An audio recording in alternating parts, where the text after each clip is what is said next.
14 mil casos em 2023, estado de São Paulo tem recorde histórico de estupros. No G1, tem como você consultar o número de casos na sua cidade. Registro de ocorrências de estupro em São Paulo, que são 14.500 casos. Os estupros batem recorde histórico em 2023. A maioria dos crimes ocorre em casa, vias públicas e, pasmem, escolas. O número de estupros registrados pela polícia no estado de São Paulo é o maior da série histórica, segundo dados da Secretaria de Segurança Pública divulgados nesta sexta-feira. A série histórica começa em 2001, quando foram registrados 3 mil em 2001 foram registrados. Não é que tinha, tá? É que naquela época só foi registrado isso. Mas isso está acontecendo. Tem aumentado o número de registros, as pessoas estão se dedicando mais a acreditar que é possível e é possível chegar a uma solução disso, então vão lá e denunciam. Em 2009, entretanto, a legislação sobre o crime mudou e passou a considerar estupro qualquer ato sexual praticado sem consentimento, como um toque íntimo, por exemplo, e não apenas a conjunção carnal. Teve gente na época que discutiu isso, tá? Inclusive juridicamente, se era para isso ter acontecido ou não. Porque isso gera um problema de, como fala, entupimento, né, do judiciário. Isso leva a muitos casos. O cara que estupra uma pessoa e mata, ele entra na mesma tipificação do sujeito que, enfim, fez um toque íntimo, sei lá, né? E aí teve gente que disse, não, tem que enquadrar tudo, né? Por isso que mudou a lei. E parece que é uma mudança perene, que está até hoje. E teve gente que disse que não. Isso não é por aí. Eu acho que sim, tem que punir, mas não pode enquadrar como estupro, tem que ter uma outra coisa. E aí, enfim, isso é uma discussão de juristas, mas o fato é que com a alteração da lei, o leque de crimes e de ações que passaram a ser tipificadas como tipo penal e que passaram a ser denunciadas aumentou muito, né? E é por isso que aumentou. Porque mais coisas passaram a ser consideradas crime, e até a denúncia dessas coisas antes de um estupro mesmo, conjunção carnal, muitas vezes o estupro, ele se é feito em casa, ele muitas vezes não começa como um estupro, ele pode começar com coisas antes.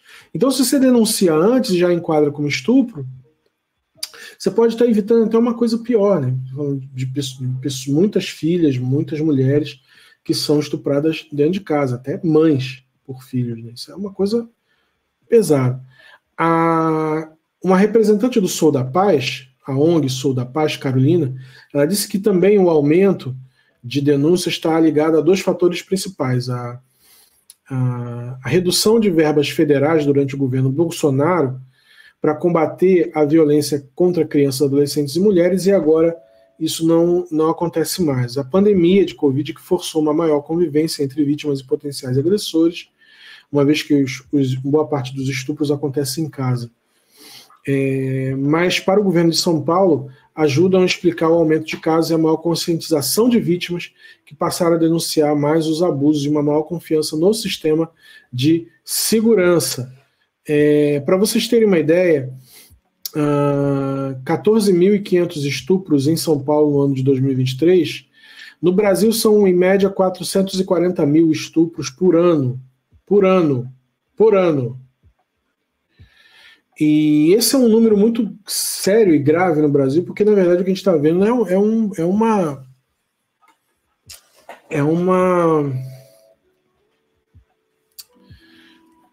é como existe o genocídio ou extermínio do povo periférico, do povo negro, que parece que é uma estrutura que se organiza para tal. Parece que também há uma estrutura que se organiza para tal quando a gente fala de mulheres, entende? É disso que a gente está falando aqui. E ainda nesse estudo, diz que os locais onde mais ocorrem estupros em São Paulo 73% dos 14 mil estupros aconteceram dentro de casa. Olha só. Nas vias públicas são 10%. Então a gente até tem a leitura equivocada de que não, o estupro vai ser na rua. Quando na verdade o estupro vai ser em casa. Isso é muito grave, né? Eu estou olhando para esses números agora e a gente fica pensando como a gente está vivendo um momento de tamanha gravidade. Esses são só dados de São Paulo. Há estados que nem levantam dados sobre isso. Entretanto, a gente vê que 73% dos casos de estupro são dentro de casa. 10% são em vias públicas, 4% são em escolas, 2% em hospitais, inclusive, né? IML, essas coisas, e 2% em área rural. É esse o termo. Fabiana Cosa me ajudou aqui a sair do labirinto que eu me coloquei mesmo, porque eu estou lendo a notícia e eu estou assustado mesmo com isso. De fato, a gente está dando a notícia aqui, mas ao mesmo tempo é impactante. Enquanto você dá a notícia, você lê, você vai respirando aquilo.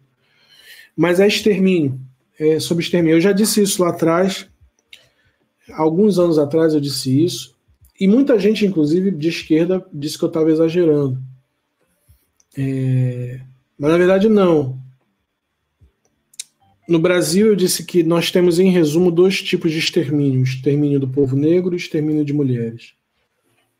E a mulher negra ela é exterminada 2 vezes, porque ela é exterminada porque ela é negra e ela é exterminada porque ela é mulher. Então a gente tem que entender que o que está acontecendo no Brasil neste momento é isso. A gente vive uma guerra silenciosa, uma guerra que ninguém fala e que está lá. Um extermínio a gente vê todo dia no jornal, que é uma pessoa negra morrendo. Mas a gente não consegue ver todo dia uma pessoa sendo estuprada em casa. A gente sabe que tem casos. Alguns param na imprensa. Mas boa parte deles, por isso que falar o número cheio para você é importante, porque você não fazia ideia que eram 14.500 casos de estupros no ano. E ó, os que foram reportados, subnotificado, né? Muita gente não, eu não sei nem dizer percentualmente o que seriam as pessoas que não notificaram. Mas eu arrisco dizer que pelo menos mais 14 mil não notificaram. Pelo menos. Né? É possível dizer que muito mais que 14 mil não notificaram. Então isso que a gente está vendo aí, e é assustador. É assustador. 14 mil casos foram notificados. Eu não vou ficar aqui, cara, causando pânico. A função não é essa. É fazer a gente entender que a gente está vivendo um momento muito grave, em que pode ser que a gente tenha tido, de fato, 50 mil casos de estupros em São Paulo ano passado, dos quais só 14 mil foram. É porque o estudo também poderia dar para a gente essa perspectiva. Aí a gente acha que são só 14 mil. Eu não acredito nisso, tá? 14 mil reportados. Agora, eu acho que passa de 50 mil isso aí. E vou te falar, eu ainda estou sendo otimista. Eu não tenho mais... De uns meses para cá, eu não tenho mais máscaras com o Brasil, sabe? Eu sofri um pouco aí na vida e o Brasil vem sofrendo também, vocês vêm sofrendo muito. E o meu tempo de romance com o Brasil acabou há muito tempo. Eu não acho o Brasil um país... Eu cresci achando que o Brasil um dia ia ser um país muito criativo, maravilhoso, não sei o que lá, aquela coisa, né? O mito da igualdade racial. O Brasil não é nada disso. O Brasil é um país destrutivo. Destrói o próprio povo, extermina o próprio povo, estupra o próprio povo, mata o próprio povo, como a Jurema da Anistia Internacional disse há uns dias atrás para o Marcos Uchoa, na Gov TV. É um Estado que usa do expediente para matar. Inclusive, a gente tem... Eu vou ter que falar isso porque é absolutamente desconfortável dizer isso, mas eu tenho que falar. Um dos grandes genocidas de São Paulo hoje é vice-presidente da República.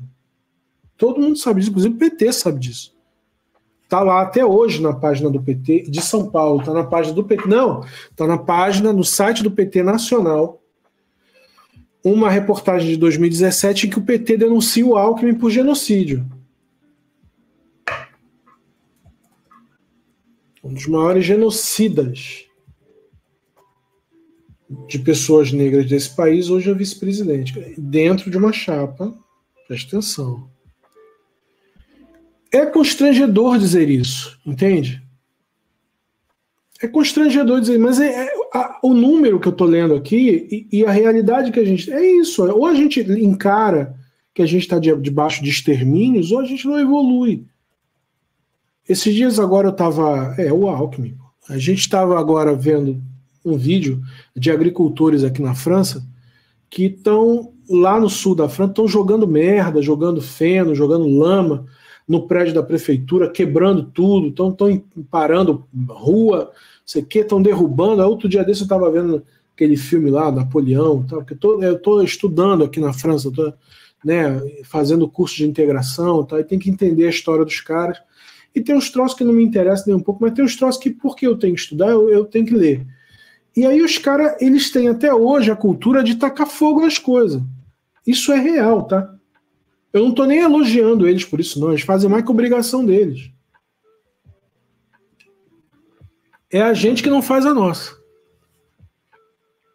Aí eu chego aqui e falo meia dúzia de coisas, já sou ameaçado pra caralho.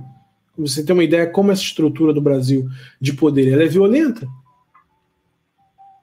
Outro dia aqui teve um negócio de uma lei de imigração que estava fudendo com a vida de todos os imigrantes.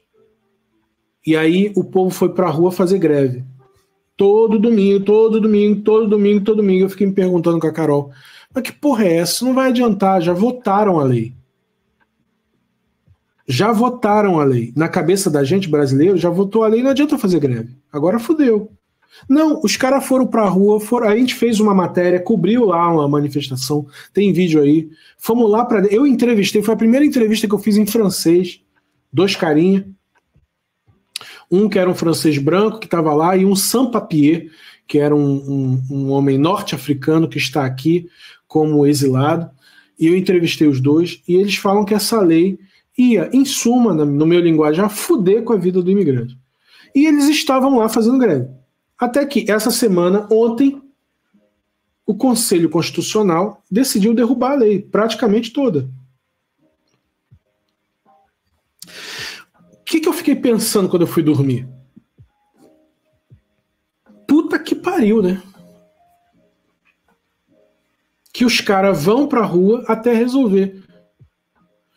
E isso acontece, não é só porque a gente é preguiçoso, a gente não é preguiçoso não, gente. É porque também aqui teve um momento que a história rompeu.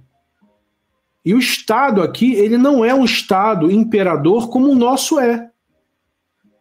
O Estado brasileiro, muitas vezes você não vai para a rua porque você sabe que você vai morrer. O nosso Estado é violento. O Tarcísio é um homem violento. O Cláudio Castro, esses caras faziam foto com fuzil. O vice-presidente, entendeu? Então a gente precisa... É muito complicado. A gente precisa de uma ruptura na história desse país. Esse país fracassou. Fracassou. O Brasil fracassou, gente. O Brasil acabou. O Brasil fracassou. Da forma como ele foi feito, deu no que deu. E não é. O Brasil é o segundo maior produtor de comida do mundo e 37 milhões de pessoas passam fome. O segundo, segundo maior produtor de comida do mundo. Segundo. E 37 milhões de segurança alimentar e passam fome. Então, como é que a gente consegue estar num país em que tamanha desigualdade e extermínio é implementado sobre a nossa vida todos os dias e a gente nem tem força para ir protestar porque a gente sabe que o Estado é tão violento que vai contra a gente? É esse momento aí que eu acho que aqui, por exemplo, eles viveram e que o Estado caiu. Eu não tenho mais romance com o Brasil não, tá? Eu acho que o Brasil é isso mesmo. A gente tem que começar a entender o Estado brasileiro como um Estado que é o principal inimigo do povo. O Estado brasileiro é o principal inimigo do povo brasileiro.